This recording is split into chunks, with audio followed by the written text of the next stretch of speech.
If you close your eyes and think back to a grocery store in 1980, you probably don't remember the prices first.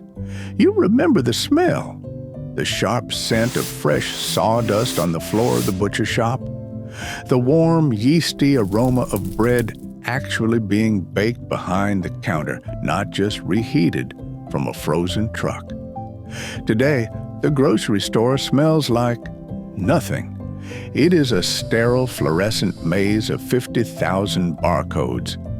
We have traded the local butcher for the self-checkout machine and the half-gallon of ice cream for a pint that costs twice as much. Welcome to Adrian Brix Years, where we track the timeline of our lives. Today, we are grabbing a cart and walking down the aisles of history. We are comparing the grocery shopping experience of the past, the prices, the packaging, and the people, to the retail reality of today. We are going to answer a simple question. Why does modern shopping feel so exhausting, even though we have more choices than ever before? And we will uncover the silent economic trick that has been happening right under your nose, the incredible shrinking grocery list. Let's travel back to a Saturday morning in 1985. When you walked into your local A&P, Kroger, or independent market, the first thing you noticed was the layout. It was simple. The average supermarket in the 1970s carried about 9,000 items. That sounds like a lot, but keep that number in mind. You started in the produce section. The apples weren't shiny with wax, they were just apples. But the heart of the store was the back wall, the meat counter. Back then, the person behind the counter was likely a trained butcher, often wearing a white apron that had seen actual work. You didn't just pick up a styrofoam tray wrapped in plastic. You talked to him. You asked for a specific cut, and he would wrap it in pink or white butcher paper right in front of you. There was a relationship there. If the meat was tough, you could go back next week and tell him he had skin in the game. Then there were the prices. In 1980, a dozen eggs cost about 84 cents. A pound of ground beef was $180. A loaf of bread was 50 cents. Now, economists will always tell us to adjust for inflation. They will say that 84 cents in 1980 is about $3 long kitty today, so the price hasn't changed that much. But that math ignores the feeling of the transaction. In 1980, you could fill a cart for $50 and feed a family for a week. The transaction felt fair. There was also a specific sound to the checkout. It wasn't the beep beep of a laser scanner.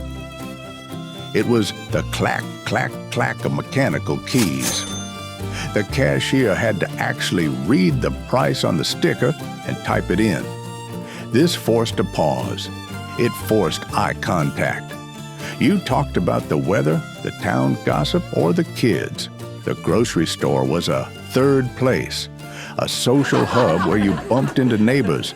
It wasn't just an errand. It was a community ritual. Fast forward to 2025, you walk into a supercenter, the lighting is brighter, colder.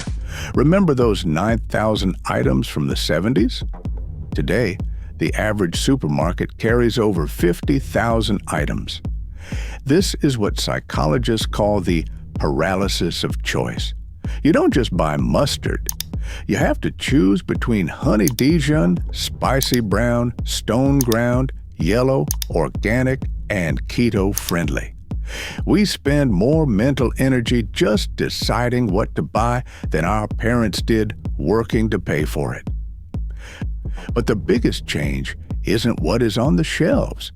It's what has happened to the products themselves. This is the era of shrinkflation.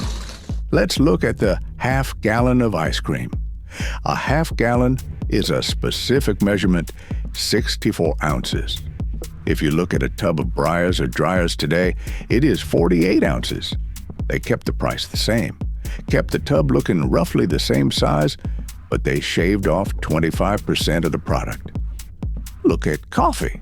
The standard tin used to be 1 pound, 16 ounces. Today, it's 11 or 12 ounces. Look at toilet paper. The mega roll today is smaller than the regular roll of 1990. The modern grocery trip is a psychological battle where the corporation is trying to see how much they can take away before you notice. And the butcher, he's gone. Today, meat is case ready. It is cut and packaged in a massive factory hundreds of miles away filled with pink slime or preservatives to keep it red and shipped to the store. The person in the meat department today isn't usually a butcher. They are a stocker. They just move boxes from the truck to the shelf. The connection is severed. So when did the lights change? When did we stop being customers and start being consumers? We can trace it back to a specific invention, the UPC barcode. On June 26, 1974, a pack of Wrigley's Juicy Fruit Gum was the first item ever scanned. At the time, it was a miracle of efficiency. It sped up lines. It managed inventory. But the barcode allowed for something else: big data. Once stores knew exactly what was selling every second, the mom and pop grocery stores couldn't compete. They couldn't optimize their inventory like the giants could. This technology paved the way for the category killers, the massive supercenters that decimated the local baker, the local butcher, and the local florist. We traded the inefficiency of human interaction for the efficiency of the algorithm. We got cheaper prices for a while, yes, but we paid for it by destroying the local economy of our own towns. The most painful realization is not about the price of eggs. It is about the loneliness of the aisle. In the then era, the grocery store was loud with conversation. Today, we wear noise-canceling headphones. We use self-checkout to avoid speaking to anyone. We order delivery so we don't have to leave the house at all. We have optimized the humanity out of buying food. And the food itself? It is chemically preserved to last longer on the shelf, packaged in deceptive boxes, and sold to us by companies that view us as data points, not neighbors. The honest loaf of bread that went stale in 2 days has been replaced by the preservative-packed loaf that lasts for 3 weeks. We have traded freshness for convenience. Walking through a modern grocery store is a marvel of logistics. We have strawberries in December and avocados from Mexico year-round. Our parents couldn't imagine that kind of abundance. We should be grateful for that. But it is okay to mourn what we lost. We lost the smell of the sawdust. We lost the trust that a pound was actually a pound. And we lost the simple, slow rhythm of a Saturday morning chat with the lady at the register. The timeline of our lives is measured in these small moments. And while we can't go back to 1980 prices, we can perhaps try to bring back the spirit. We can choose to visit the farmer's market.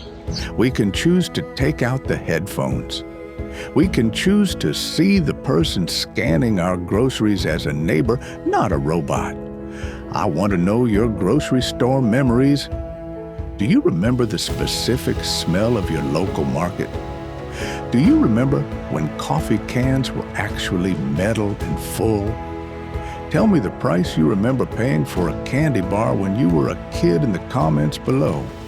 And if you want to keep exploring the history of everyday American life, hit that subscribe button for Adrian Brix Years.